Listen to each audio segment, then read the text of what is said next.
Là, je sors de l'examen du permis de conduire. J'ai fait passer 4 élèves. Les 4 élèves l'ont passé en boîte manuelle. Ouais, ça se fait encore la boîte manuelle. Il n'y a pas que de la boîte auto. Je vais vous raconter comment s'est déroulé leur examen du permis de conduire. Et avant de commencer, n'hésitez pas à vous abonner si ce n'est pas encore fait et à liker la vidéo pour me donner de la force. Allez, c'est parti. Le premier, c'est une conduite accompagnée. Donc, il a conduit pendant 1 an avec ses parents. Il a fait 3000 km. Donc, avec nous, il avait fait 20 heures. Ensuite, il a eu les rendez-vous préalables et les rendez-vous pédagogiques. Et au dernier rendez-vous, on lui a bloqué sa date d'examen et on a fait 2 heures de préparation à l'examen. Arrivé le jour J, franchement, c'était carré. Il savait tout faire, il avait de l'expérience déjà, donc il a su gérer toutes les situations en conduite. Il a eu comme manœuvre rangement en bataille entre 2 véhicules. Franchement, il s'en est bien sorti. L'inspecteur lui a posé les 3 questions. Bon, la dernière question, il a bégayé un petit peu. C'était quel est le risque d'ouvrir le bouchon du liquide de refroidissement à chaud? Normalement, la réponse c'est risque de brûlure. Et lui, il a sorti risque d'incendie.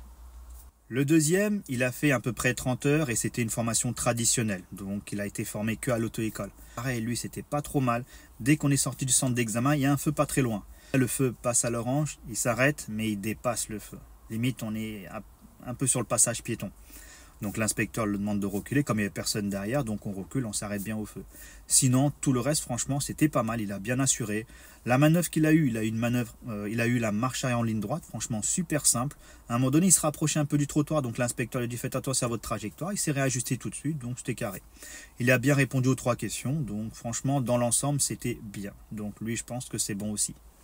Troisième personne, c'est son deuxième passage, donc elle a fait à peu près 40 heures avec les 2 passages. Et par contre, ça s'est gâté un petit peu en examen. Elle a fait des fautes qu'elle ne faisait pas en leçon de conduite. Elle a fait 3 fautes exactement. Donc déjà, dès qu'on est sorti du centre d'examen, elle a braqué trop vite. Donc on a failli manger le plot, donc l'inspecteur est intervenu. Je pense que si tout le reste était carré, je pense qu'il ne l'aurait pas comptabilisé.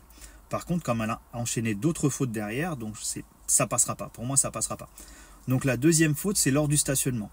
C'est un créneau, il lui laisse 2 voire 3 places derrière. Aucun véhicule. Le véhicule, limite, elle était abandonnée, ce véhicule. Donc il lui demande de s'arrêter à côté, donc elle s'arrête. Et là, elle commence à braquer trop tôt. L'arrière du véhicule n'avait même pas dépassé l'arrière de l'autre véhicule. Elle commence déjà à braquer. Et pourtant, en leçon, on vous demande d'utiliser toute la place que vous avez. Limite à reculer un peu plus et aller chercher la deuxième place pour vous garer. En examen, il faut savoir que les inspecteurs, ils ne vous mettent pas en difficulté. Ils vous laissent entre 2 voitures, mais une bonne place, une grande place. Et voire même rien derrière. Donc, utilisez toute la place qu'il faut. C'est important. Et ce qui s'est passé, risque de collision. On a failli frotter la voiture. Donc, l'inspecteur est intervenu sur le frein. Donc, il n'a pas laissé terminer sa manœuvre. Donc, on est reparti. Et ensuite, la troisième faute. À un moment donné, on arrive sur une intersection. Donc, c'est une 2 fois 2 voies. On doit tourner à gauche. Et là, elle tourne à contresens. Pareil, intervention de l'inspecteur, donc c'est encore une faute éliminatoire. Et après le reste, on est rentré au centre d'examen. Bon, ça s'est bien passé. Mais comme il y a eu 3 fautes éliminatoires, là, pour moi, ça ne passera pas. Et la dernière, c'est une élève qui a eu beaucoup de difficultés pendant sa formation. Elle a fait à peu près une 50aine d'heures et c'est son premier passage. Et franchement, la prestation dans l'ensemble, j'étais fier d'elle. Franchement, c'était une bonne prestation, mais elle a fait une faute. Elle a fait une faute, c'était un arrêt injustifié. On sortait de la voie rapide, donc voie de décélération, et au bout de la voie de décélération, il y avait un giratoire. Mais c'est juste après un virage qui était limité à 30. Donc elle a fait ses rétrogradages, 4e, 3e, mais arrivée au panneau 30, elle était encore en 3e. Donc dans le virage, elle avait un peu trop de vitesse. Et le giratoire, c'était juste après le virage. Donc elle a dû s'arrêter précipitamment sans pouvoir rétrograder et brusquement, parce qu'elle n'a pas eu le temps de contrôler, elle n'a pas eu le temps de rétrograder, elle a juste eu le temps de freiner.